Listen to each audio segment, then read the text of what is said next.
those dynasties don't really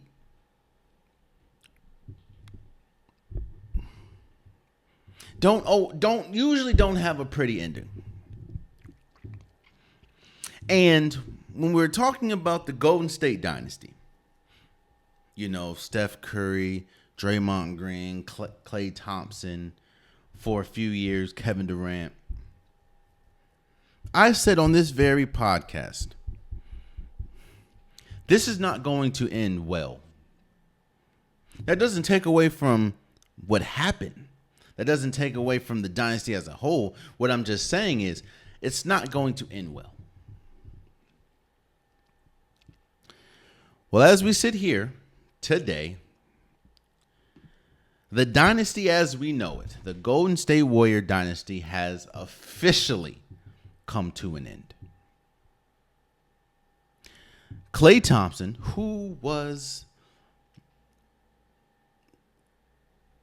a pivotal key to this dynasty, is now gone.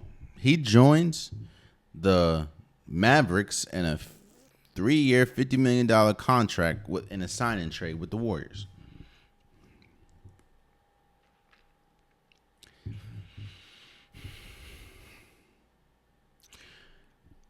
I knew one or two things were going to happen. Either the trio, Steph, Klay, Dre, were going to have to break up eventually, or Golden State was going to have to pay a hefty price for what they've done instead of what they could do. You see, the thing that kills dynasties,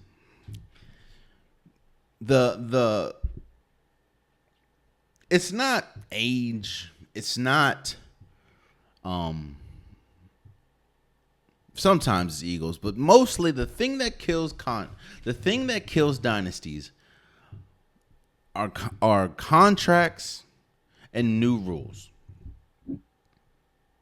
The reason why I don't think we'll ever see a dynasty again, and the reason why I think it's so difficult to now repeat and go for a three-peat, is because of the new apron rule or law, new aprons that the NBA has established, and just how contracts and salary cap and luxury tax, how all that is formed, and the impacts that has on teams, or on top of that, the detrimental impact your team had, or the second apron, being over the second apron of the contract realm has on a team. Once that new thing came out, the apron, the first and second apron, once the CBA agreed to that, I knew it was over with for not just dynasties in general, but Golden State. Now, let's talk about the end of the dynasty. And what I'm hearing a lot is the Golden State Warriors did Klay Thompson dirty. And Klay Thompson had every right to leave. He should have left for how the Golden State Warriors treated him. Okay.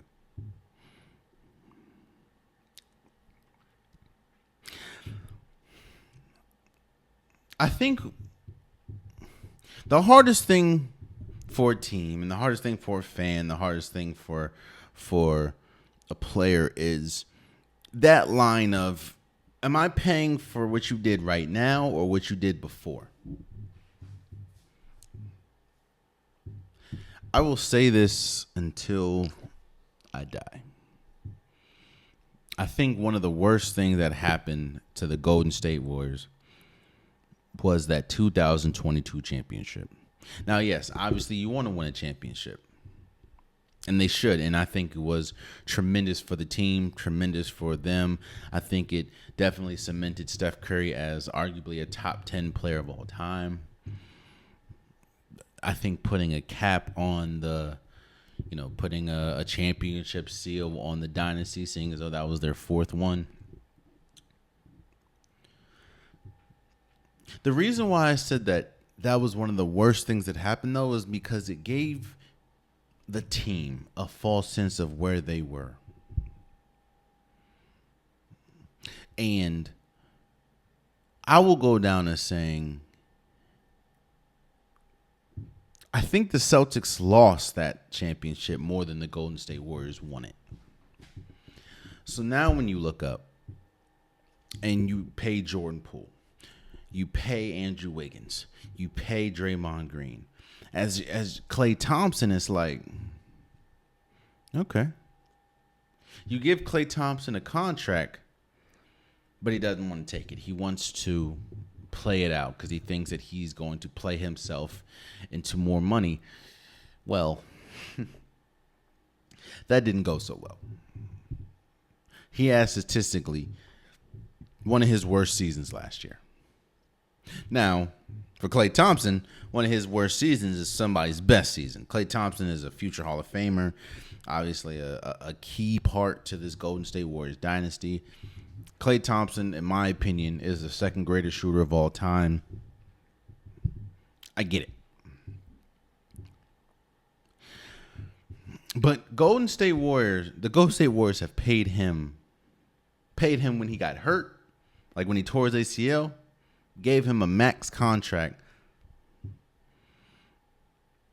And when Steph Curry, when Klay Thompson, what was that?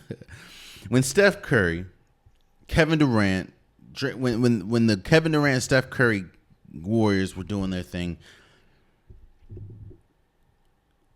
Kevin Durant continuously took pay cuts. Steph Curry continuously took pay cuts. Draymond Green continuously took pay cuts. You know who didn't take pay cuts? Klay Thompson. Now, I'm not saying he had to.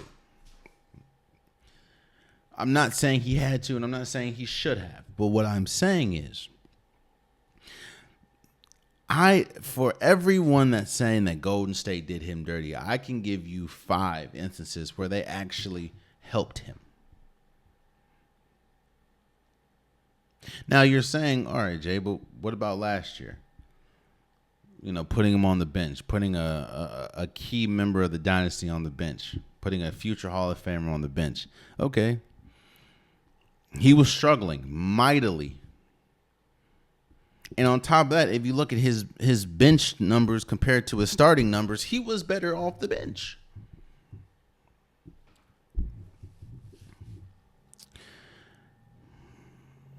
I do think that, and I've said this, dynasties end messy. Now, I was expecting, if any of the big 3 were going to go, I was expecting it to be Draymond Green. But as we sit here today, Klay Thompson is a Dallas Maverick.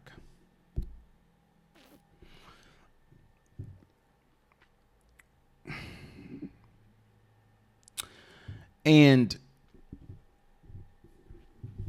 a lot of the reports coming out saying that this wasn't a decision that was just made. He felt disrespected by the contract. He thought he was going to get, I don't know if it was a max, but he thought he was going to get close to the max with Golden State. And it was also about the years. I think they were trying to pay him 2 years when he wanted 3 or 4. But I also think that they were trying to line up his contract with Steph and Dre, and all 3 of them can kind of go out together. But didn't happen that way. And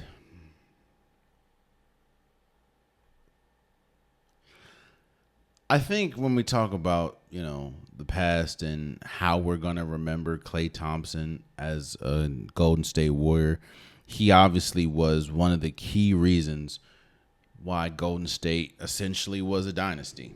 We can talk about his Game 6 Clay. We can talk about the 37 points he scored in the quarter, the 14, which is an NBA record, the 14 threes he made in a game, which is an NBA record. I think he set an NBA record for most threes in a conference final, I believe. Klay Thompson was a major factor for why Golden State is what he is. Obviously, Steph Curry was probably number one, but Klay Thompson wasn't too far behind. And it goes back to the aprons, and it goes back to the luxury tax and everything. I think if there really wasn't an apron thing, if there wasn't, such steep penalties for being in the second apron or being over the luxury tax, I think Klay Thompson would still be a Golden State Warrior, even with how we played last year. But that's not the case. And I think it's crazy when you look. Golden State turned Klay Thompson, Jordan Poole, and Chris Paul into 2 second-round picks, essentially. Yeah. Now, I know that they said that there was obviously they were in the running for Paul George. And that's another thing. A lot of people said they did Klay Thompson dirty because they were trying to get Paul George. Look here, bro. There's a reason why they said that you don't mix friendship, you don't mix feelings with business. Because it gets nasty, bro. And I do think that, I'm going to say this.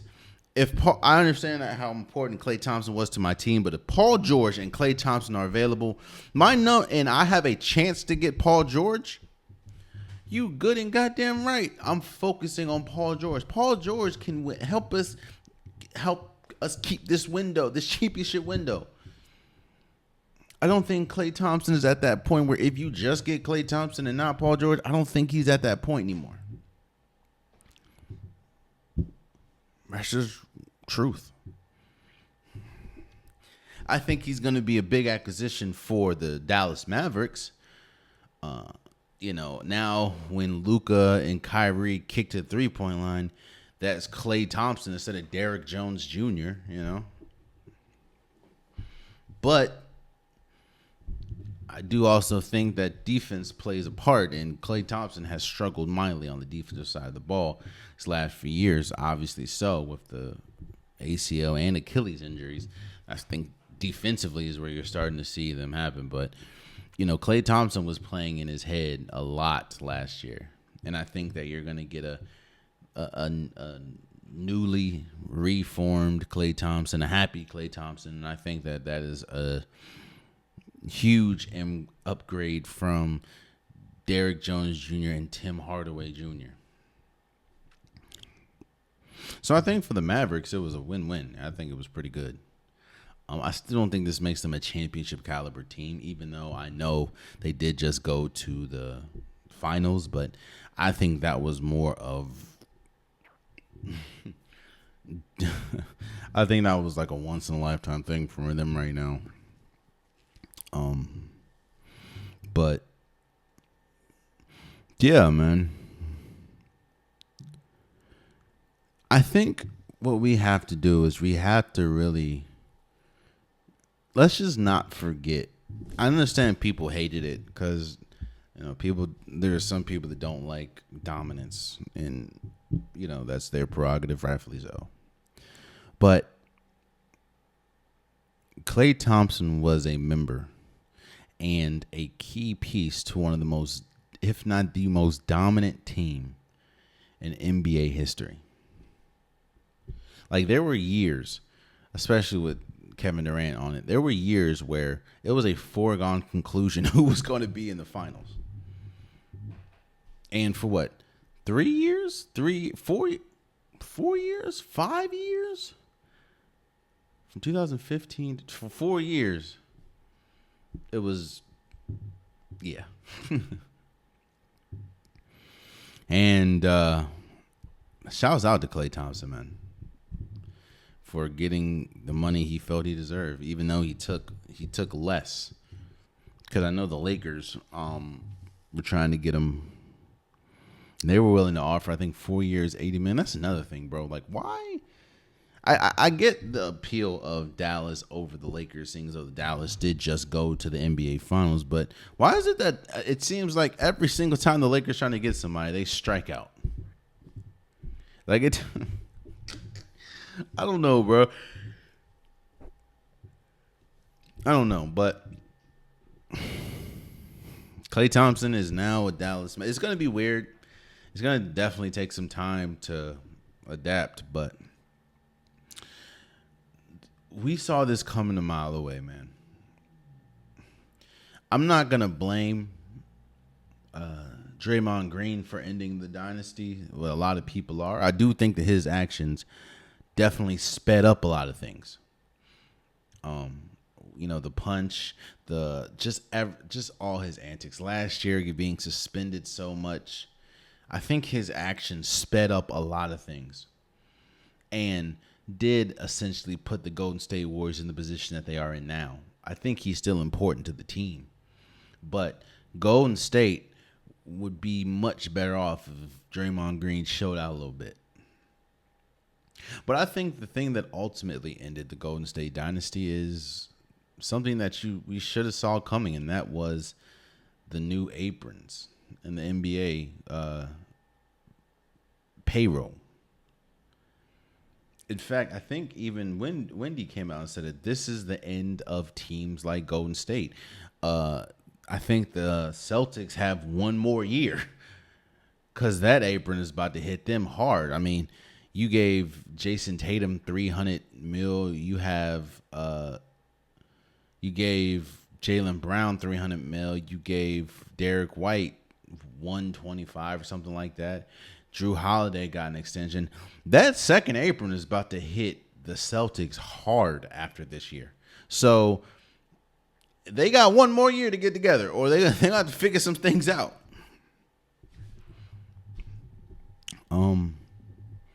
Yeah. Shouts out to Klay Thompson for getting what he feels he deserves, and shouts out for just the dynasty that was. I do think I'm very interested to see what happens with Golden State next, because I just feel in business and sports and anything, you have to have a plan B. I don't think their plan was to lose Klay Thompson. Or I will say this, because a lot of reports are coming out saying that it was pretty much a foregone conclusion that Klay Thompson was out of here in the middle of the season. You can kind of see by the play and just how dejected he was a lot of games, and obviously the last game of the season, or the last game that he was a Golden State Warrior in Sacramento and just taking it in and everything, you can kind of tell at that point, oh yeah, this is probably curtains. But I'm interested to see. I mean, you heard that they had a deal, or there was a deal that they had for Zach LaVine. All you had to do was give up Andrew Wiggins and Chris Paul, but they said no to that. I don't know why, especially if you waive Chris Paul. I don't get that. Maybe they get Lauri Markkanen, but I don't know how they'll be able to do that. But I do know that you have, and I've said this before, you have to capitalize on the prime, or the years that you have Steph Curry playing like a top 10, top 5 player. Because if not, because the last thing you want to do is waste the prime years of a superstar, or the good years of a superstar, especially the age that Steph Curry is, because a lot of times you don't. I tell you, man, championship windows close, bro. When they close, they close. You don't believe me? Look at the Yankees. Look at the Florida Gators. Look at the Tennessee basketball team. You know what I'm saying? Like, When championship windows close, they close. And if you have, especially in basketball, if you have a star, a superstar, that gives you an opportunity to win a championship. I'm not obviously some opportunities are bigger than others. Like I think the Celtics window is clearly wide open compared to the Golden State Warriors right now. But because you have Steph Curry, you always have a shot until Steph Curry starts playing like trash, which I don't see happening for a few years at least. So I'm very interested to see what their plan B is, because you could add Zach LaVine. The Bulls are literally trying to give Zach LaVine away, and nobody's taking him. I don't see how, and I doubt that they're gonna get DeMar DeRozan. And I don't see how, but obviously Golden State's name is in the running to get Lauri Markkanen. So I don't know. But as we sit here today, not only is the dynasty completely or fully done in Golden State, but their hopes of winning a championship is slim to none. And when I say slim, the only reason why it's slim is because you have Steph Curry. So, and congratulations again to Klay Thompson for getting what he feels he deserves, and hopefully going to a place that's going to make him happy and make him comfortable, and that is the Dallas Mavericks. So, we'll see. Oh, man, you stayed to the end of the video. I appreciate you. If you like what you saw, be sure to hit that subscribe button so you'll never miss any content from your boy. You can also go back and watch past episodes, past clips, and don't forget that the Unpopular Podcast, new episodes drop every Wednesday and Saturday. Appreciate you.